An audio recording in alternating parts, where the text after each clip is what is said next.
So far we've looked at books 1 through 6 of the Confessions. And so you got to meet Augustine, and you got to see him as a little boy, as a student, as an adolescent, getting into trouble.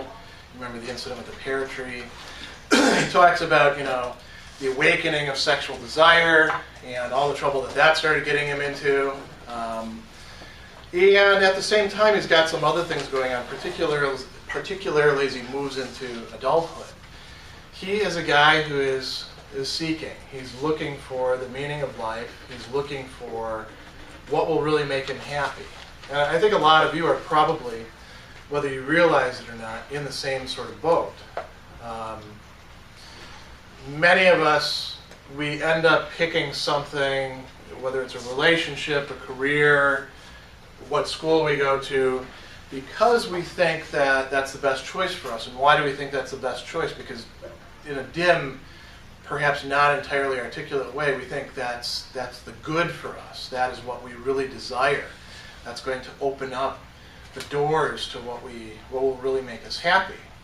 And if you think about why you're here in school at this moment, that's probably something that's driving you. And as you get older, and as you get more freedom, more control over where your life goes, that can become more pressing.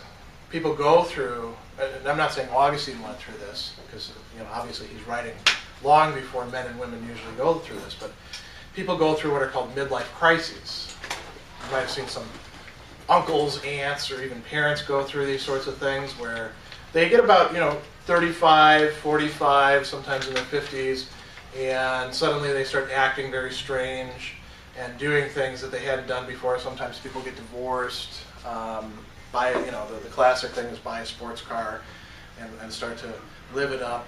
But why do they do that sort of thing? Because they're looking for meaning. They're looking for meaning that's not there in their lives. They're not happy.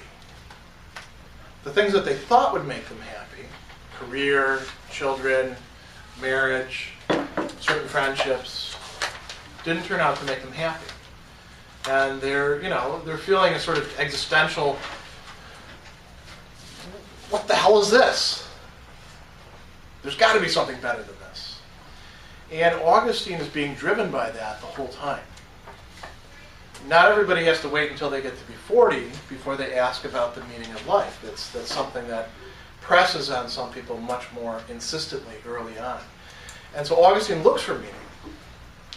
And he finds it partly in philosophy. Remember, he reads Cicero's Hortensius, and he realizes, wow, there's like this whole world out there of intellectual life that I didn't realize is better than stealing pears or hanging out with my stupid friends, or screwing around with my mistress, or going to the circus, or watching plays at the theater.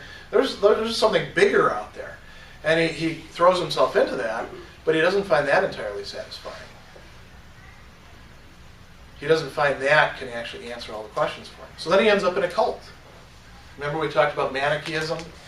And the Manichees, they were like a church at that time. They were a world religion. They actually extended eventually as far as China. They were a major concern. So Augustine, it's sort of like, you grow up Jewish and decide you're going to become a Christian, or grow up Christian and decide you're going to become a Muslim. That's the sort of conversion thing that he had for Manichaeism. But he didn't find it answered anything. And so he's still searching. He's still questing. And now we're getting to the point where he's going to have a major experience. He's already started to realize the Manichees had something wrong about the nature of evil. That's what we're going to look at first. And they also didn't understand the will correctly. So I'm going to leave them behind. He's started to read philosophy more seriously and find some answers there, but not everything that he wanted. And he's also starting to take Christianity seriously. Remember, before that, he saw it as kind of a religion for stupid people. You look at Cicero, and you guys read some Cicero, so now you know Cicero's pretty elevated language, these idealistic concepts. And, look at Cicero and then open up, say, if you want to pick a book in the Bible, open up the book of Chronicles. sometimes labeled by different things. Or even better, some of these parts where it's just these innumerable lists. And then there were 59 men from this place and 60 men from this place, and they went on this war mission, and you're like, this is supposed to be about God and about the nature of the universe. This is supposed to give me meaning. What the hell is this stuff? Even the things that are poetry seem to be kind of humble. Like if you read the Psalms, or even the books that are supposed to be wisdom books, the Psalms are included in that, like Ecclesiastes and Proverbs. They don't seem to be, at least when you're looking at them at first, up to the par of somebody like Cicero or Aristotle or Plato or any of these other philosophers, where it's a systematic kind of thought. It seems like just a jumble of stuff all thrown together. How many of you have ever read the book of Proverbs?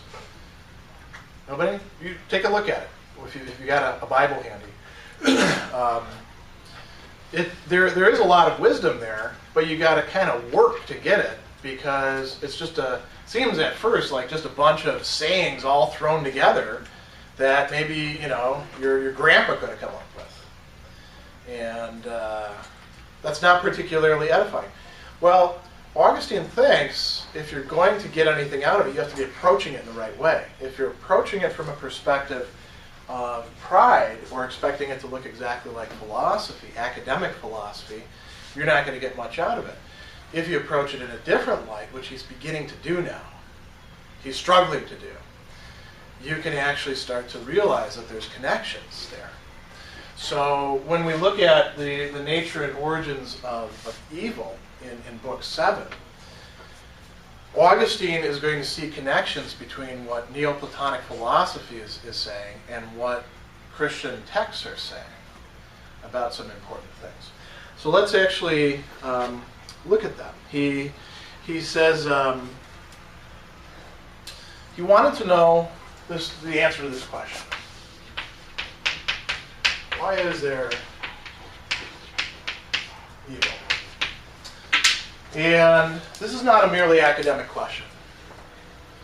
If any of you have ever been bothered by how unfair the world is, or how suffering seems to fall on those who don't deserve it, or wondering, like Augustine did with the pear tree, what the hell was I doing when I did something wrong, and where did this stupid or crazy idea come from? You're struggling with a similar problem. Where does evil come from? Not just badness, not just going astray, but actual evil. Something that we recoil from, we find disgusting. Also alluring sometimes, but we find repugnant. It's the opposite of the good. Where does this come from? Why do children have to suffer horrible things in every century, still today? Well, one answer to this question is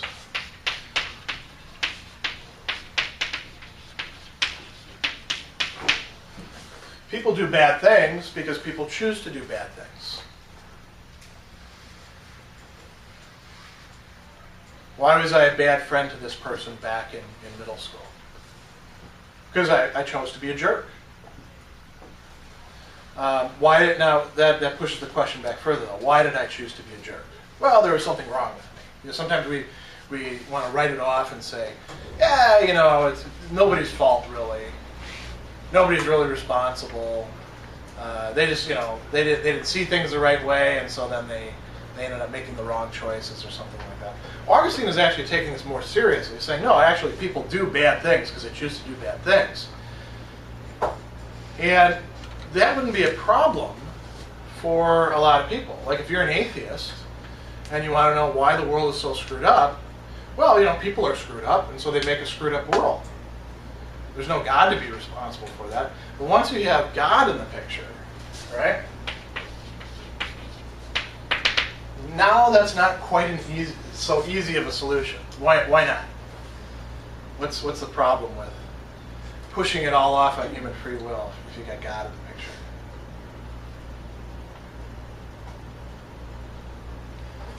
Decides everything, right? Yeah, I mean, you could even say, well, he doesn't decide necessarily everything, but he leaves some things up to human beings, and then human beings allows those things up. But then you could ask the question, well, why the hell did he leave those things up to human beings if he knew they were going to screw him up?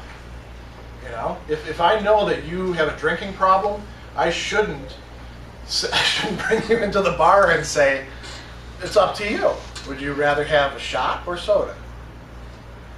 If I know that you're going to be tempted by that, you know, and presumably God knows everything. Supposed to be pretty smart, right? Even if he knew we say he doesn't know everything, knows a lot, he'd probably still have a lot of responsibility for human evil. And you know, you could say, well, the devil made me do it. The devil tricked me. Bless you. But that doesn't get you out of the problem either, does it? Augustine says, because where'd this devil guy come from? What do you guys remember about, you know, those of you who had catechism, what do you remember about the devil? What was he originally? Yeah. An angel. An angel. So, you know, presumably better off than us. And how did he end up becoming the devil? He wanted more power. Yeah, he made the wrong choices, and he rebelled against God. And not only did he do it, a whole bunch of other angels did it. And some of them, you know, made the right choice, and some of them made the wrong choice. But, you know, you could say, and this just makes the problem deeper, human beings, we're screwed up. We know we're screwed up. But angels, when they're first created, presumably there was nothing wrong with them. How did they get screwed up? Well, it starts to look like God is responsible for this, doesn't it? And, you know, the Manichees, they had a solution for this by saying, let me put this down. This is the Manichee view.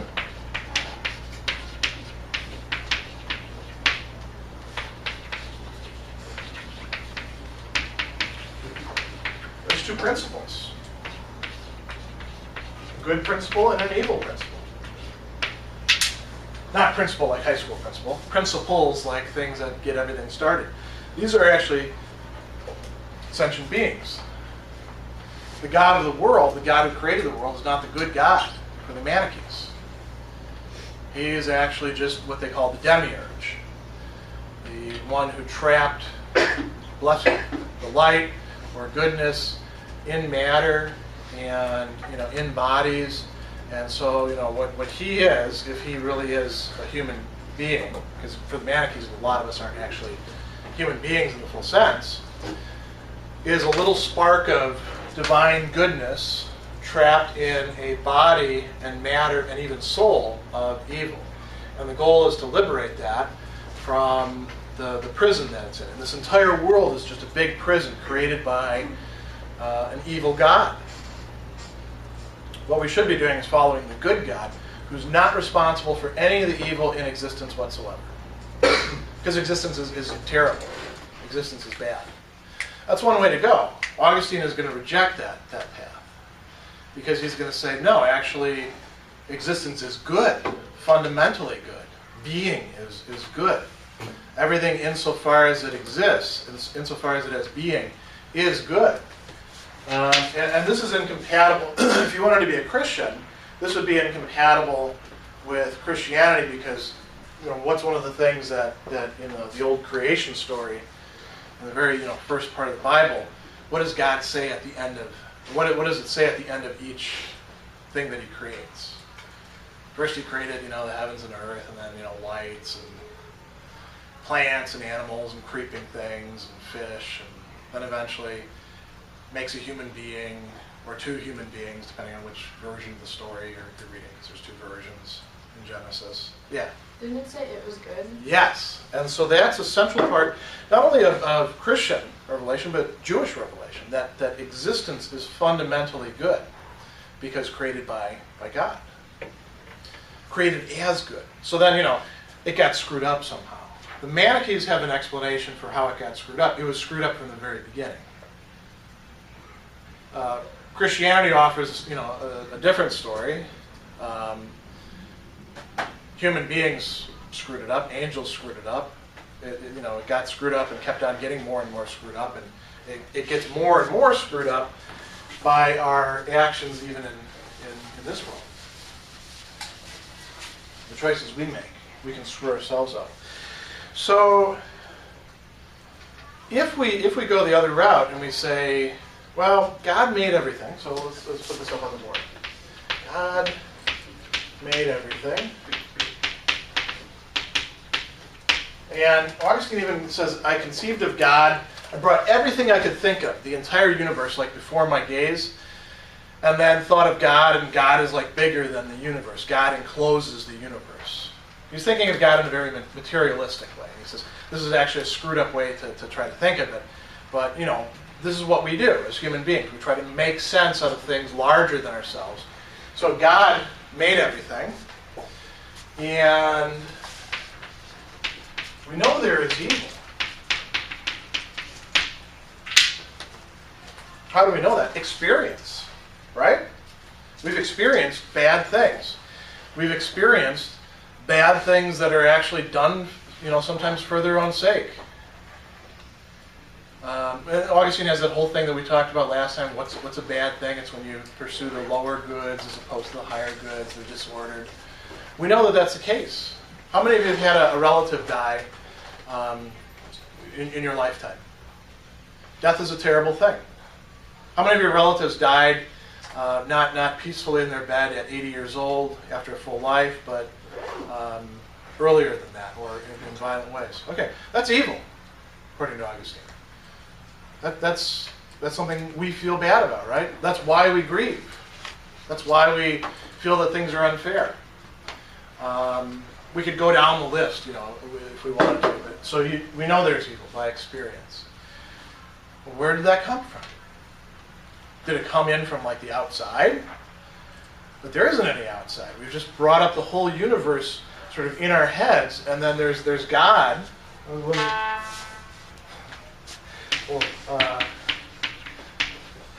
sort of draw it for you. God encloses, enfolds, encompasses the entire universe. That's what it means to say God is everywhere, right? In a certain way. So there isn't any outside for it to come in. If it's all good, then where'd the bad part come from? Maybe here's a possible understanding of it. Maybe the matter that God made the universe out of was originally bad. Maybe matter is bad, and spirit is good, or something like that. So God, had crappy material, and He did the best with the material that He had. For example, think about your family has a restaurant. What happens when the food that you're getting isn't high quality? Well, you got to cook it anyway, right? You got to work with what you have. I think many of you whose families are in the trades or things like that could relate to this as well. Sometimes you don't have the best materials. Does that make sense? Would that get God off the hook? Did you ever hand up? No, sir. Why wouldn't that get God off the hook? I mean, so, they deliver lousy pizza crusts. You got to work with the lousy pizza crusts, right? If you were God, would you have to work with lousy pizza crusts? No. Why not? You could create a new pizza crust. I don't know. You could make new pizza crusts out of nothing. You could take the old pizza crusts that were bad and boom, now they're good pizza crusts. If we're talking about God, that can't possibly be the answer. Because, Augustine says, well, why didn't He fix things if He was working with them? So there's another possible explanation. And here, Augustine starts moving us into philosophy. One of the sets of philosophers that he was reading, he calls them Platonists. We actually tend to call them Neo-Platonists because they were not from Plato's school directly. They saw themselves as sort of getting at the real meaning of Plato, and they were very interested, by the way, in the Symposium and in that Diotima's speech about ascending the level. What do you remember about the Symposium and where Diotima's ladder was going? Do you remember what the apex, the top part of it was? Love was what carried us up the ladder, right? So we're not loving beautiful bodies. Oh, you guys are also good looking. You know, feel love for you, desire. Actually, you go from one beautiful body to other beautiful bodies, and you say, "Aha! Now I understand what they all have in common: attractiveness. I'm really looking for that."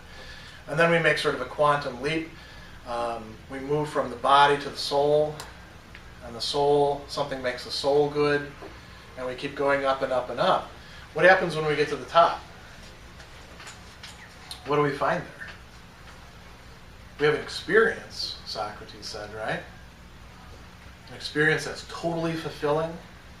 No other experience of beauty would do it for us. They put beauty itself.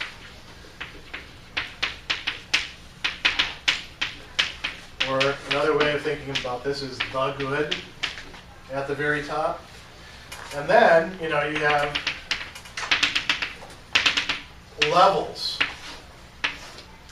And we human beings, we're not at the top. We're actually somewhere down about here, or maybe straddling a couple different levels, because our bodies are not as good as our souls can be. But even our souls are not the top of the pyramid. They have to ascend. And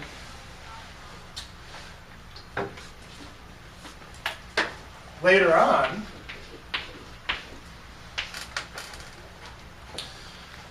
the Platonic good, the form of the good beyond being, beauty itself is going to be understood as God. So in this ancient philosophy, which is not yet necessarily Christian or pagan or Jewish, it took all three forms actually. There was pagan Neo-Platonism, Jewish Neo-Platonism, and Christian Neo-Platonism. Augustine is going to be a Christian Neo-Platonist in many respects. God is at the top, totally perfect being, and God is creative. God makes other things be what they are. This can be understood like some Neoplatonists like to talk about this in terms of emanation, emanating different things down. But there's a scale, there's a hierarchy. There's a higher and a lower. You can see why this would be so attractive to Augustine, right? Because he's already got this notion of higher and lower goods. And one of the things that the Neoplatonists were saying was not at this very top level, but right below it. There's something that's God and yet in a certain way not quite God, and that is called the logos, or the word, the intelligibility. And Augustine says, these guys are talking about the same thing as the Gospel of John is. In the beginning was the Word, and the Word was with God, and the Word was God. All these things about the Word, that's logos in Greek. Logos means word, account, language, reason, rationality. So the divine rationality pervades creation, and all the way down to little bugs and stones and pieces of chalk. It's not that there's a little bit of God inside of this, but this is actually inside of God. This is coming from God, not in quite the same way as you are. You're a much better thing than this piece of chalk. If I sacrifice you to a piece of chalk, there's something screwed up about me. No, I'm definitely pursuing the lower goods to the detriment of the higher. But there is this hierarchy. And Augustine says there's a lot of things that I could learn from these Neoplatonists that I could have learned as well from the Gospels or some of these other religious texts, but I just wasn't ready for it. But those other religious texts have things going beyond that, and we'll come to that in a moment. So what is evil then? Does putting this chart up here answer the question of evil for us? Not yet. What is evil? Evil is a lack, a privation.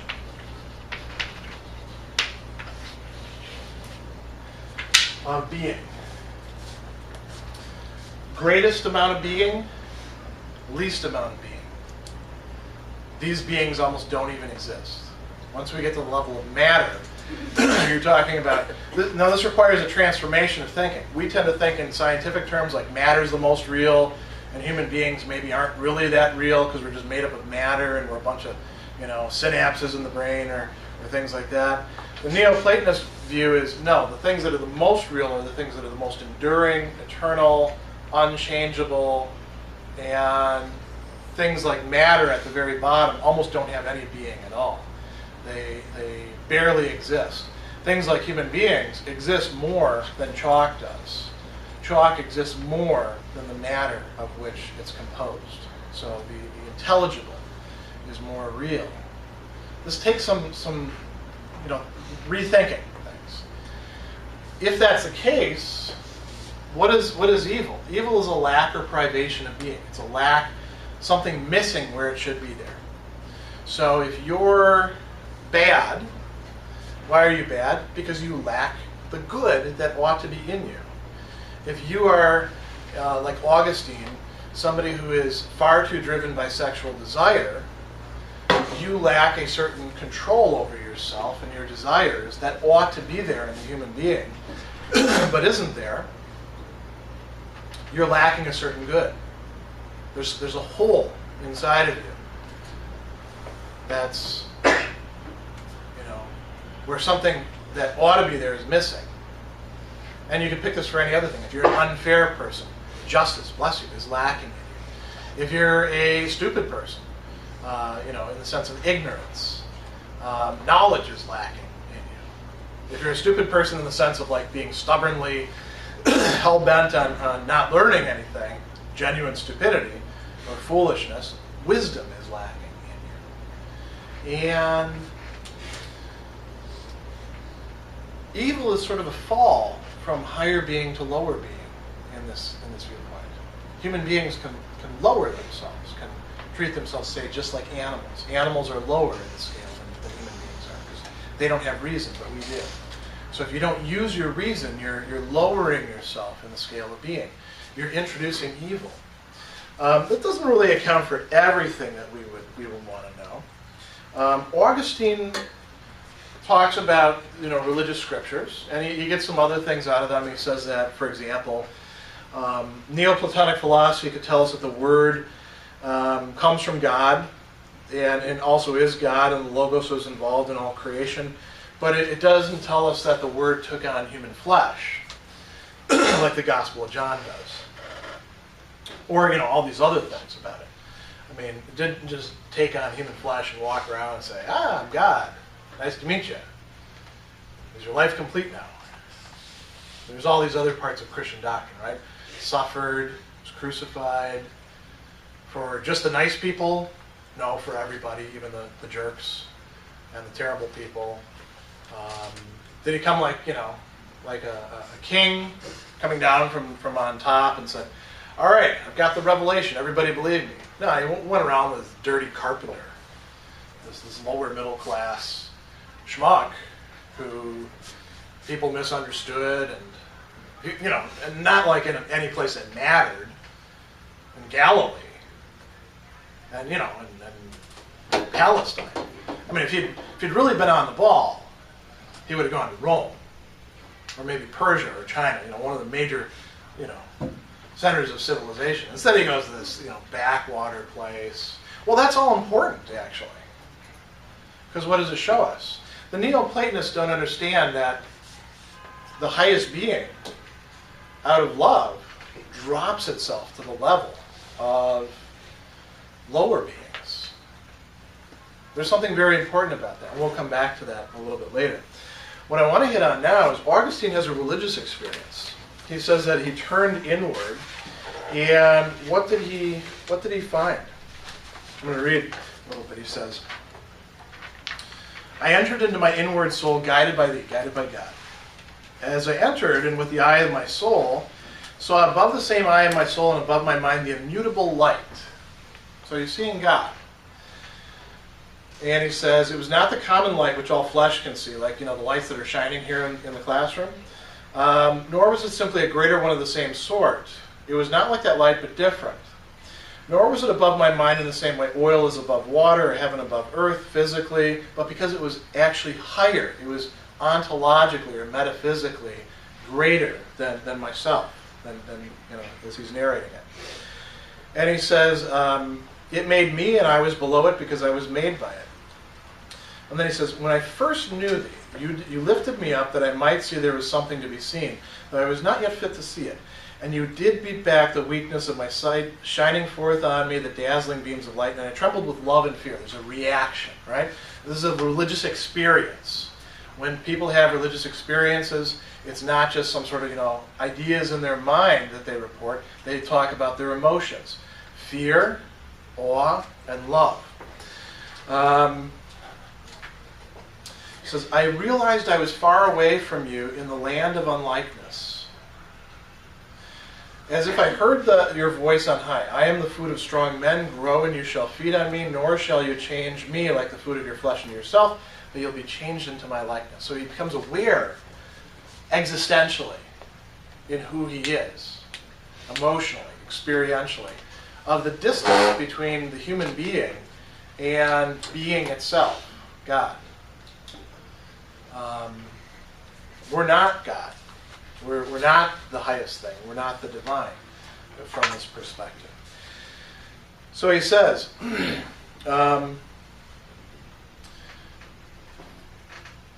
I said, is truth therefore nothing because it is not diffused through space, neither finite nor infinite? Thou didst cry to me from afar, I am that I am. And so he's repeating this famous line from Exodus.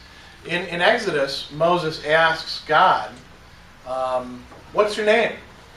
Because, God summons him and says, hey, I want you to go talk to these Hebrews. And Moses is like, oh, those people. This is going to be a problem because they're going to ask me who you are, and they're already, these people are in pain in my, what. So what do you want me to say to them? Who am I actually talking to? And he says, I am that I am. That's the name that God gives to Moses. And what does that mean? God is the absolute being. This is the way a lot of ancient interpreters interpreted that verse. God is the highest being, that which makes all other beings be and be good and be what they are. So far, so good. Then he says, I viewed all the other things that are beneath thee, and I realized they are neither wholly real nor wholly unreal. They are real insofar as they come from thee, as they descend, but they are unreal insofar as they are not what thou art. So, us human beings, we're not completely real in comparison to God. We think of ourselves and we think of this world, this solid stuff, as being completely real. But that's actually a mistaken point of view, according to Augustine, and Neo-Platonism in general. So, he says, it was made clear to me that all things are good, even if they're, and here he introduces a key term, corrupted.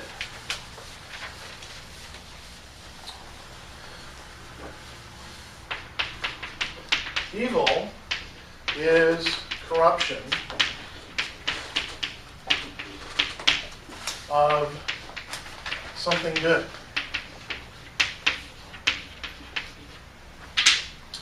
So when we talk about corruption, we mean something going bad, something lacking what it ought to have. That word privation is like corruption. So let's take some real easy examples. A cup of coffee. What should a cup of coffee have in it, or taste like, or what should it provide? It's good coffee, because I made it at home and brought it in. How many of you like coffee? What do you like in coffee?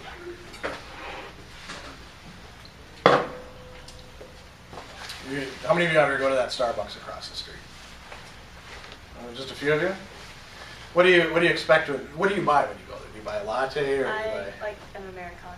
Okay. Now, what do you like about it? It's better than the one in the library. I mean, the library doesn't have Americanos. So. The one, the cafe over there. Yeah. Oh, there's also the Starbucks over here in Hancock too, right? You heard those? Yeah. What is it that you, I mean, what if they gave you a tea instead? I'd be really upset. Why? I mean, That's tea not is what I nice. wanted. Okay, so it's not what you wanted, and you wanted a particular, what, taste, right? Now, what if the water was bad that they were making it with? It had too much sulfur in it, so it kind of stinks a little bit. That would diminish the experience, right? Yeah, it would. And you'd give it back and be like, then you wouldn't say, this is corrupted, right? You'd say, there's something wrong with this. But that's what we mean, that it's corrupted. Or your data gets corrupted, right, on your hard drive. What does that actually mean? There's parts of it that are screwed up, that aren't the way that they ought to be, and you can't access things the way that you need to. Now, what is it for a person to become corrupted? We're much more complicated than a Starbucks drink. What are all the different ways we can get corrupted? Yeah. Maybe like losing your core values Okay. And what would be some core values? based on the person, but maybe integrity, honesty. Okay. So let's take integrity. Or no, let's take honesty, because that's an easier explanation, quicker to relate to, because I don't want to go over time. When you lack honesty, you start telling lies. And after a while, people start to figure out that you tend to tell lies, unless you keep getting away with it. People who lie a lot tend to lie to themselves as well. They become worse and worse and worse. What's lacking there? It's not just this, core value or something like that. It's a whole bunch of different things sort of woven into the fabric of their being, because we exist over time. Think about how a lack of honesty in yourself would also corrupt your relationships with other people. You just start lying to people just to lie to them. And now you got to tell other lies to cover up for those lies, right? Because you don't want them to find out that you've been lying to them, because when people do, then they're not happy with you. And you're more about making people happy than about, being truthful.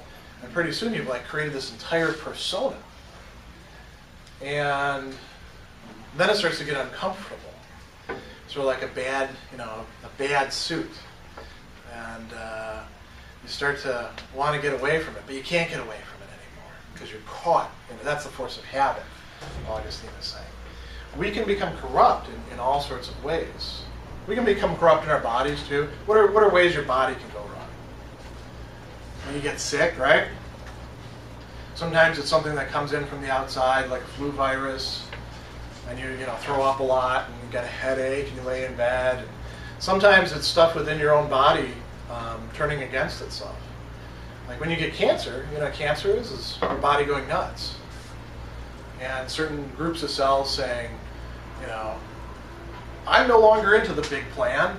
We're going to do our own thing and just reproduce like crazy and screw all the rest of you. And that's a kind of corruption. Now, this can happen in all different ways. Here's what's really interesting about this. If evil is just a corruption of the good, evil has no independent existence. There is no such thing as evil over here by itself. It's not like you could have essence of evil. Somebody drinks it like they do sometimes in the cartoons or the fairy tales, and suddenly they become evil. There couldn't even be a being that would be totally evil, not even the devil itself or himself or whatever it is. Why not? Well, imagine, what would it be like to have total corruption?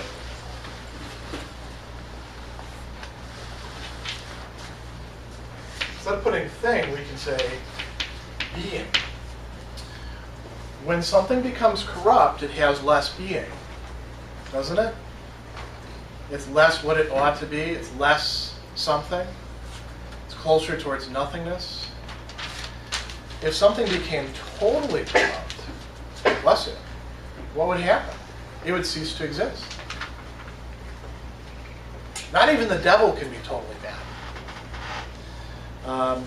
So we're always sort of a mixture of goodness, the being that we actually have, and then screwed upness, privation, corruption, evil, a lack, which can take on sort of positive aspects to it. So evil is not a being. Evil is not a substance. Evil happens within a being, and it has to do with how things are arranged or how they're ordered, whether they're doing what they were made to do. With human beings, we have a will. This is where we start moving into the next thing. Our wills can be corrupt, or our wills can be perverse. And Augustine has been experiencing this for a long time.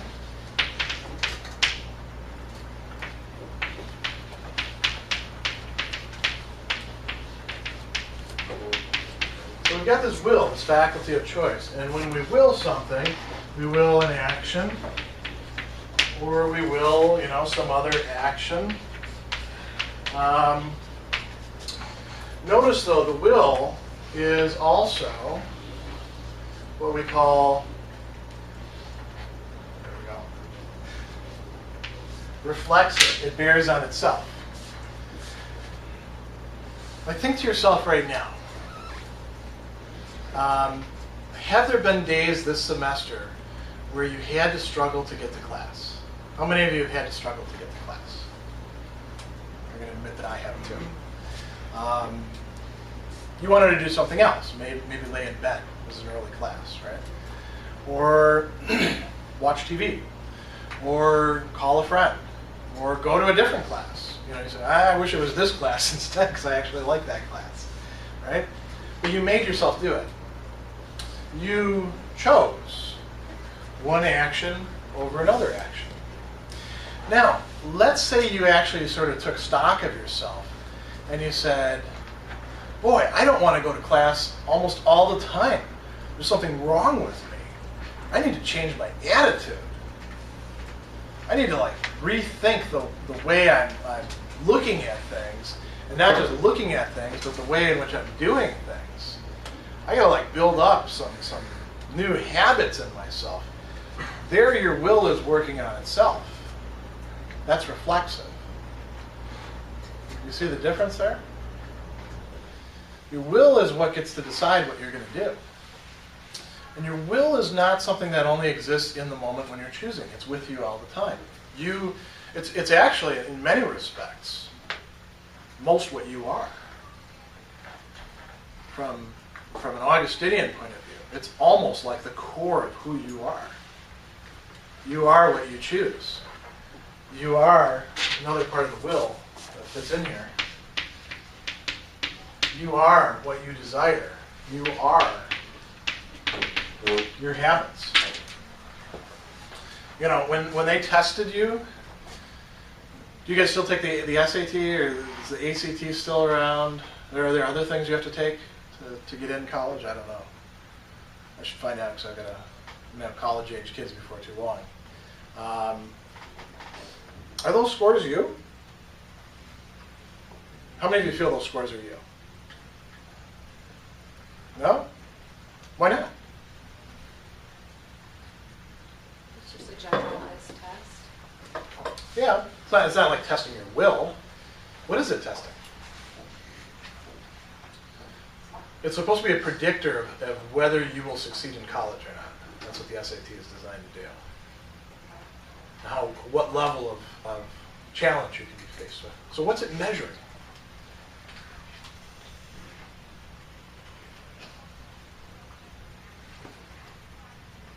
Your attractiveness?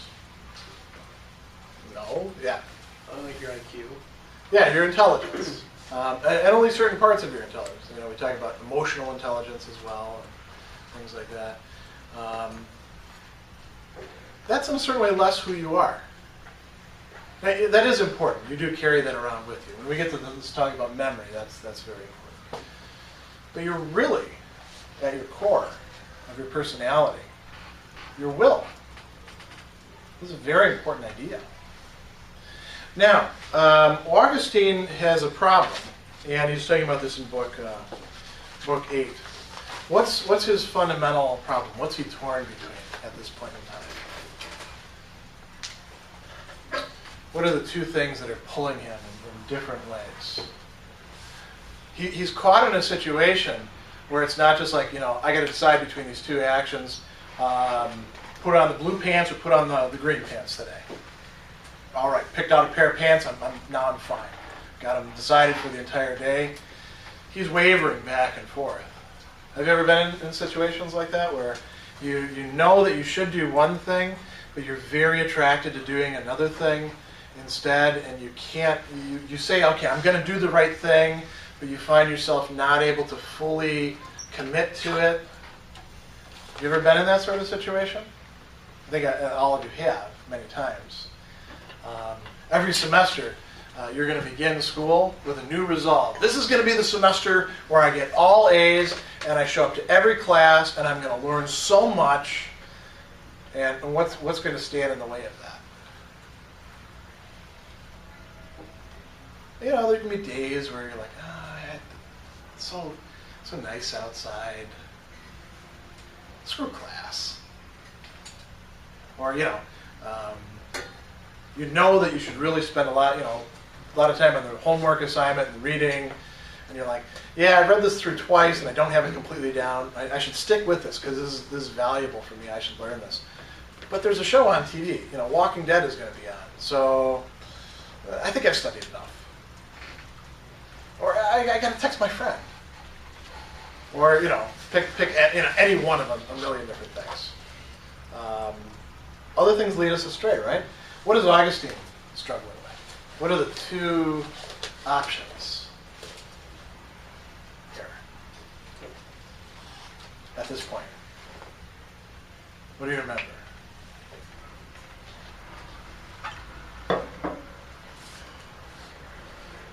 This is oversimplifying. If we put them in one-word answers, what's the higher thing that should be desired?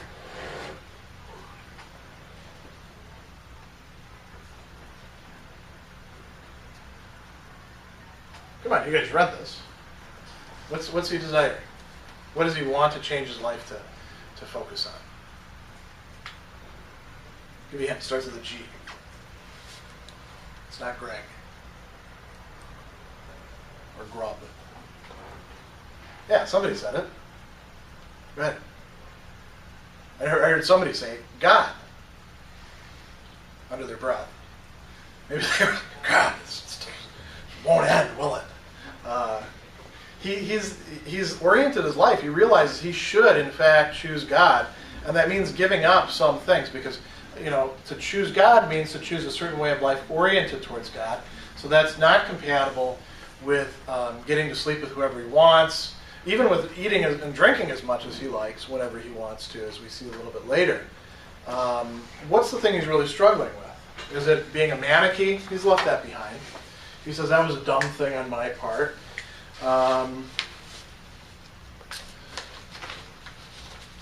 Sex. He's struggling with sexual desire. He wants to, for different people, this will be different things. Some people, they don't struggle with sexual desire. They struggle with, say, the demands of integrity and the urge to have power over other people. Those will not be compatible in many respects. If you pursue power and domination, you will not be able to have a full commitment to integrity in some cases. It's not that they're completely incompatible, but there will be things between them. If you wanted to have, even with lesser goods, if you wanted to have a life where all you did was have sex all the time, you probably couldn't eat or drink as much as you like. You couldn't indulge your appetites with food and drink and just get super fat, because then you wouldn't be as attractive, right? And you wouldn't be able to indulge the other appetite.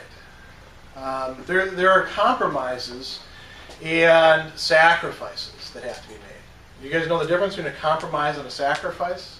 Compromise, a little bit of this, a little bit of this. Sacrifice, you get to a point, you have to say, look, I'm going to go this way, or I'm going to go this way. And if I go this way, that means I have to leave this behind. And so people often waver. He talks about this experience. He's got this great line.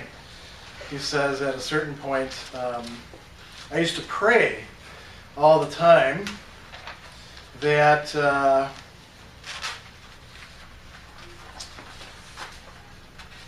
God give me continence, but not yet. Continence means control over sexual desires and indulgence of them. Now, why would he say that? Trying to find that. Here we go. He says, "Wretched youth that I was, supremely wretched even in the very outset of my youth, I had entreated chastity of you." I'd asked God for chastity, meaning control over sexual appetites. And had prayed, "Grant me chastity and continence." Continence means being able to control one's desires, but not yet. Because I want to keep having sex until, I'm sick of that thing. I recognize that God is better, but I just want to keep, having this. For some people, it's not going to be sex. It's going to be chocolate bars. For some people, it's going to be telling people off. I want to please God, and I want to be connected with, this highest being. But just let me have this one indulgence of getting to run people down, and when people cross me, to tell them off. Just for a little while. I don't have to be perfect, right? Because nobody's perfect, except for, this perfect being. That's more of a compromise than an actual decision. And why is it so tough for Augustine? I mean, there's something weird about this, isn't there? If the will can decide itself, it has power over itself, why can't he just say, all right, that's enough. All done with this nonsense. I'm picking this.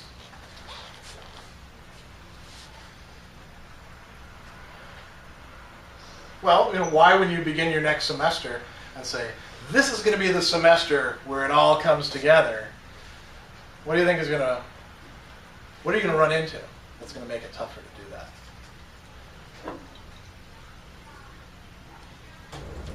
that? Is your will one single will, undivided, totally committed? Notice what he says. I've got these old habits. And these habits awaken desires in me. It says, "The enemy held fast my will and had made of it a chain and had bound me tight for it. For out of the perverse will, out of choosing the wrong things, comes habit."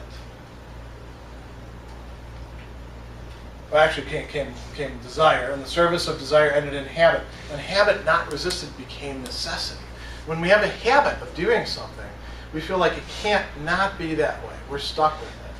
So if you, make yourself a habit of, when you study, you have to have the TV on, or you have to have music on. Then when that music isn't on, you find yourself unable to study. You're like, I can't do it. Some people need the opposite. You've got to be totally quiet or I can't study. So they go to Starbucks and now it's too distracting, right? What are other major habits that we have? Taking it easy, eating too much, drinking too much, indulging ourselves in our appetites whenever we want to. The will, if it's not exercised to choose things, is going to have things chosen for it. And those will become habits. Think about anger.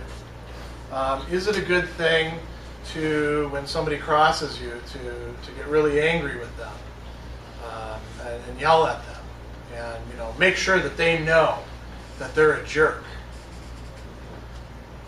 Well, they may be a jerk, but every time you do that, you're reinforcing that habit within you. And then after a while, it becomes almost automatic, doesn't it? Somebody crosses you, you don't even have to think about it. You just respond immediately. Addictions are habits like this.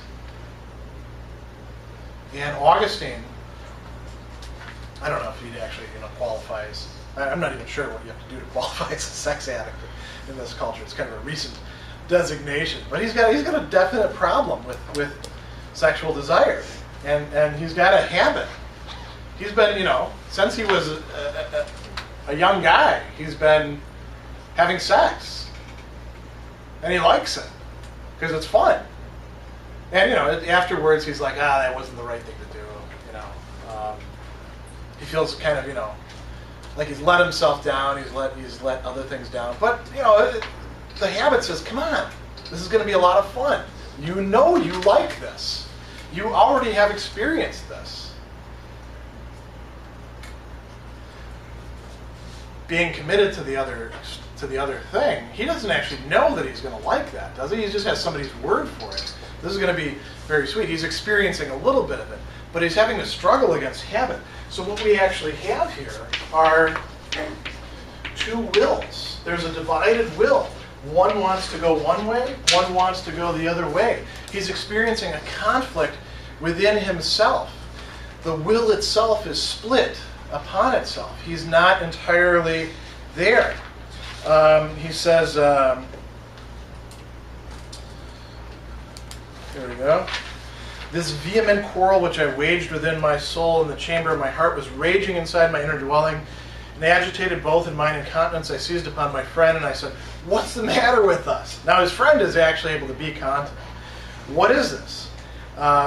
The uninstructed start up and take heaven, and we, with all our learning but so little heart, we wallow in flesh and blood. So ordinary people who aren't schooled are able to get it right and will the right things wholeheartedly to commit themselves.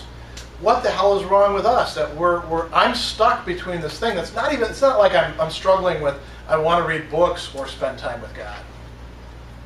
And I have to, intellectual good. No, I just want to screw. Or spend time with God. And I have to decide between those two. It's not something elevated, and he's not saying sex can be elevated to this higher level or something like that. No, it's just sex. And it could be drinking, it could be drugs, it could be anything, some lower good that is pleasurable, that provides us with a charge that we like, which has become a habit for him. So he's stuck in this quandary. And he says, to go along that road and indeed to reach the goal, to will this entirely, is nothing else but the will to go. But it must be a strong and single will, not staggering and swaying about this way and that. A changeable, twisting, fluctuating will, wrestling with itself while one part falls as another part rises. And he says, this got so bad that my body started to act like somebody who is having a seizure or not in control of himself. And have you ever been in sort of a conflict within yourself, and you're sort of pursuing two different goods? They both have a pull on you, and you're thrown into a situation, and now you're all clumsy and discombobulated. Does that happen to you? I think it's happened to some of you probably. When you had to choose between, say, friendship and desire for something that you really liked, that was a habit for you. You get all mixed up. Or here's a better one: friends and lovers. You have to choose between the object of your romantic affection and what your friend wants, and your will has to go one way or the other, and you're not sure what to do, and you've got this conflict within your heart, your soul, but it even shows on your body. That's what's going on with poor Augustine at this point. So he says, why is this happening? Well, because the will does not will entirely, so it doesn't command entirely. If the will were whole and entire, it would not even command to be, because it would be already. It's no strange anomaly, partly to will and partly be unwilling. Again, think about coursework. How many of you want to do a good job on your homework? Raise your hands. Okay. How many of you, and let's just be honest for a minute, how many of you always do a really good job on your homework? Nobody's going to raise their hand? Now, why not? You're dealing with the same thing that Augustine is dealing with, just on a different level, and it probably isn't tearing your guts out, I hope, right? Nobody here is having an existential crisis over their homework, because if you are, there's bigger problems than homework, quite honestly. I don't want anyone to feel so compelled to do homework that they're in this kind of anguish. But you can relate to it, right? You don't will entirely, even though you do want to do good on your homework. You recognize that as a good for you. You recognize it would be a better thing for you to devote yourself to it. But, you know, your show's on, or your friend just called, or everyone's going out, or, you know, in my case, you know what my real problem is? It's not those things. It's not even playing video games, or, you know, playing with the dogs or stuff like that. You can look at me and tell it's not exercise either, right? Reading other books, you know. Sometimes instead of reading the thing that I'm supposed to prep, I'd rather read a science fiction story, or some history, or something else. You guys all know this sort of conflict. That's a case of not willing entirely, not willing with complete perseverance. So he says there's two wills because one of them is not whole, and what is present in this is lacking in the other. So what happens to this poor guy? And it looks like we're not going to actually get to memory and God today. We'll pick that up in the next class. He says, I kept saying to myself, see, let it be done now, let it be done now. He's trying to go this way. And I had all but come, notice that, all but come to a firm decision. I all but did it, yet I did not quite. I didn't completely fall back into my old condition. And I tried and tried, but I couldn't completely reach the resolve, because the worst way to which I was habituated was stronger than the better, which I had not tried. And I was held in suspense. He says, it was in fact my old mistresses. Trifles of trifles and vanities of vanities who still enthralled me. They tugged at my fleshly garments and softly whispered, are you going to part with us? Because if you make this choice and you leave us behind altogether, that's it for you. And you know how much you like us. You know how much you enjoy this stuff. Are you really ready right now to make that plunge? You should really consider this. Maybe take a little time. And so he's having this crisis. What happens? He bursts out crying. He's so frustrated, so anguished, that he starts just bawling in his garden. And he's like, what the hell is wrong with me? Why can't I actually? I know what the good thing is. I'm a grown man. I don't have any excuses at this point. I've gone through all the thinking, all the searching. I know what the answers are, and yet I'm still not able to do it. And now something miraculous, in Augustine's view, happens. He hears a child's voice saying, tolla et lege, take up and read, or pick it up and read. And what does he interpret that as meaning? He goes in and finds the Bible, and what does he do? This is a common thing. Opens it up at random. And what passage does he fall upon? Not in rioting and drunkenness, nor in chambering and wantonness. Chambering means having sex, being in a chamber. Nor in strife and envying, but put on the Lord Jesus Christ, and make no provision for the flesh to fulfill the lust thereof. And suddenly, he's able to go all the way over here and say, all right, I'm not going to do that anymore. From that point on, Augustine is continent. He is self-controlled. He is able to be consistent and to will the better good instead of the lower good, and to quit having all these sexual affairs. Doesn't mean he doesn't desire it, because he still has the habits, right? The habits are not immediately extinguished. Hopefully none of you are smokers, right? Because quitting smoking is the worst thing about smoking. Because you have a habit, and that habit is actually biological. And it's very tough to do. Mental habits are like that as well. We generate these habits, and if we do them for years and years and years, it takes years and years to get those out of us, to change those. If you want to change your study skills, your study habits, that takes a while too, right? That's easier, but that takes quite a while. Augustine is finally able to do what he ought to do. And from now on at this point, he is still struggling.